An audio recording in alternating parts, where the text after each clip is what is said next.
Okay, it's Mike Rizzitiello, College Place City Administrator here with the March 2023 City Update.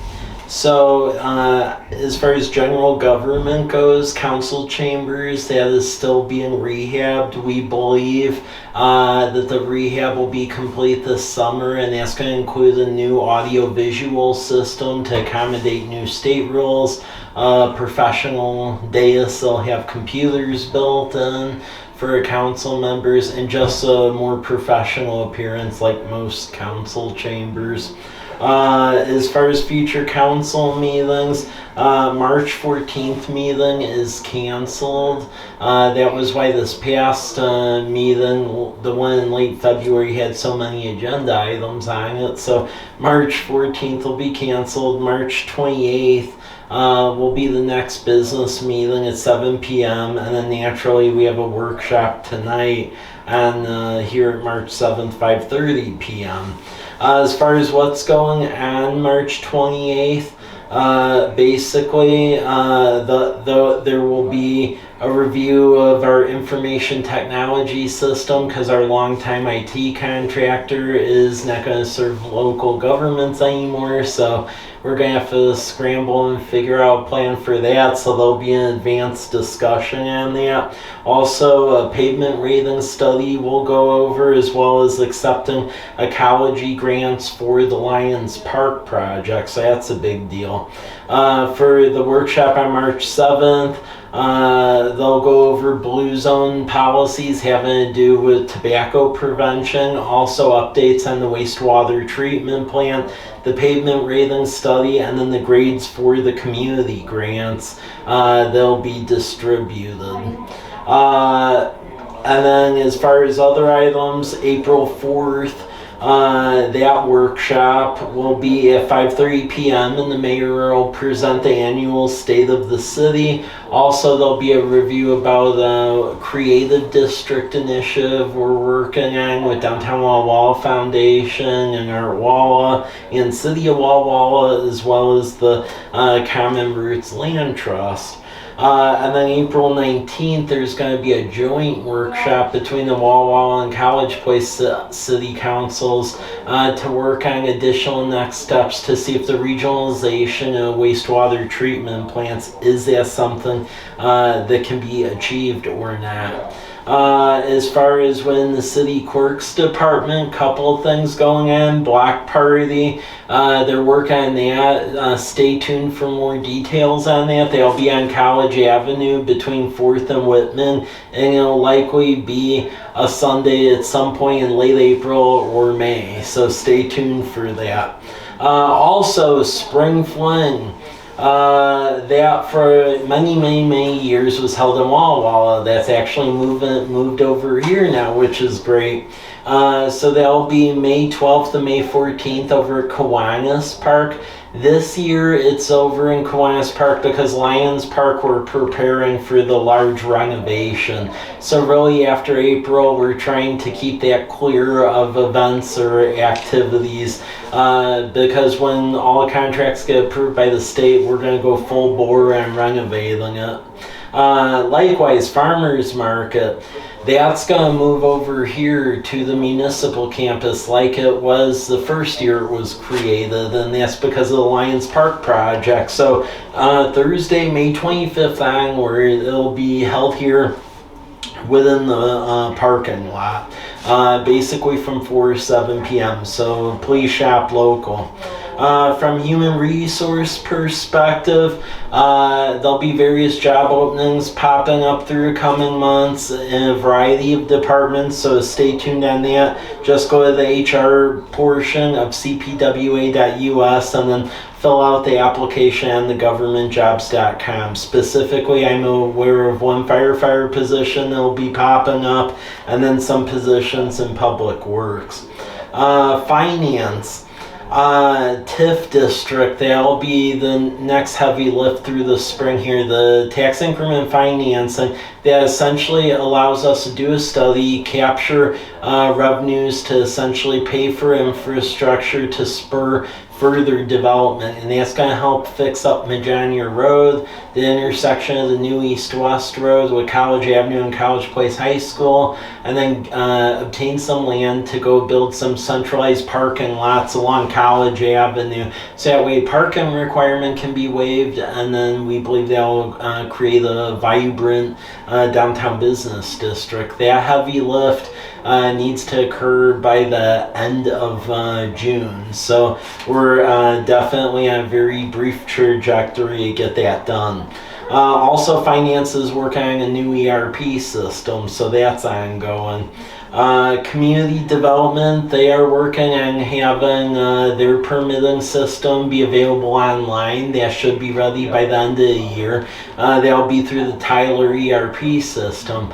Likewise, we are working with our editor, but this summer we should have the history book for the College Place 75th anniversary published and available for purchase. That was an effort through Mike Denny from the Historic Preservation Commission and a lot of others, and the timeline that just expanded out because of COVID-19 difficulties.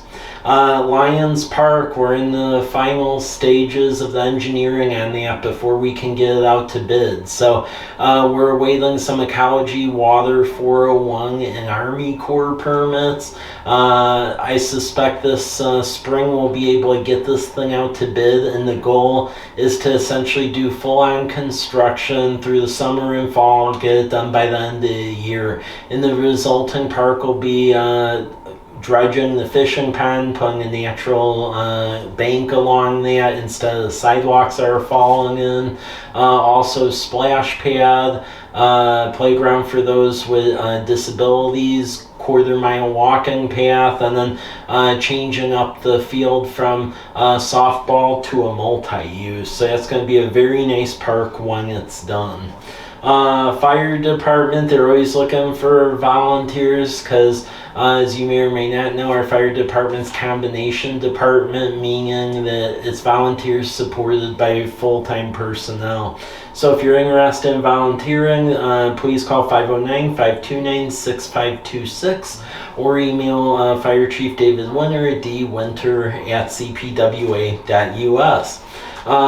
Police department is working with the school district and getting the school resource officer back in there, so look forward to that coming through at upcoming council meeting.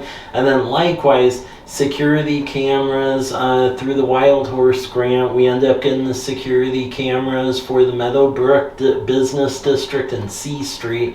Those are in the process of getting installed, so if you see poles with cameras on them, you know why. Also, there will be a litany of cameras installed over at Lions Park as part of that renovation project, because we believe when that's done, that's going to have a lot more people. It's going to need more eyes on it, so that'll help in that regard. And then Public Works, they're very busy. So wastewater treatment plants, I mentioned we're talking with Walla Walla about regionalization, but in the meantime there's still filter improvements that need to occur at our plant, because even if we regionalize, we'll still need to use our plant to treat it to a Class B standard, so that way it's an appropriate condition, the effluent to be treated by Walla Walla's system and be used for irrigation, for essentially farm products that could be consumed by humans. So regardless, still have to treat it here. So we'll be doing the screening improvements. Well number 6, which we've been talking about forever. Based on supply chain issues, we are still waiting on some mechanical equipment for Whitman and Maple. We believe that will be live by this summer finally. That well has been a long project in the making. We've been working over 6 years on it basically since I started here, so it's finally getting near finish line. Wastewater lift station 5, the current lift station there is this coffee can contraption in a sidewalk. It's dangerous. We end up getting some grant money to go replace that with one that has a lot more safety mechanisms in it, has better capacity too, because it lifts sewage from the entire northern part of the city. So we'll be getting that out to bid this summer, and as part of that project, we're also reconstructing Southwest 1st Street, basically from Academy Way to Evans. So that's going to make for a really nice street. This year we're doing a lot of engineering. Well number 7, we're starting on that. That'll be a new well that's installed over on Teal Road near the lift station we installed. We're getting this early start on that because, as I just mentioned, well number 6 basically took 6 years to go from engineering to being able to pump from it, so we really can't be have any sort of delay caused by us on that. Chip seal, west side of town's going to get chip sealed, thanks to Walla Walla County for that. So basically, Southwest 9th, 10th, 11th, Cedar Bend, all those areas will get chip sealed. Also, Autumn Meadows, the process for the city to acquire that public infrastructure and their HOA agreeing to essentially pay the difference to get it up to city standard, that is now complete. So we'll be getting that out to bid to go overlay that, fix some ADA ramps, and do things of that sort. And then there's litany of grants we're working on for future projects, including reconstructing a Southwest Magana Road. We're awaiting word for a sidewalk grant from Department of Transportation for Birch, and then 8th and Central, and then also to fix the post office crosswalk. And then this summer, northeast Damson from Cargill up to Rose, that's actually going to be rebuilt with a Transportation Improvement Board grant, and then a rapid flashing beacon. And then in the coming weeks, you will see a little bit of a traffic change over at Whitman and Academy Way. Public Works has ordered the flashy stop signs like what you see over at Whitman and Larch, and also Larch and 12th, and basically Academy Way and Whitman will be changed over to a 4-way intersection. It's controlled. So that really touches all the key points. We will do another video update in the coming month. As always, please keep your eyes peeled on our social media channels and cpwa.us for the latest information. Thank you.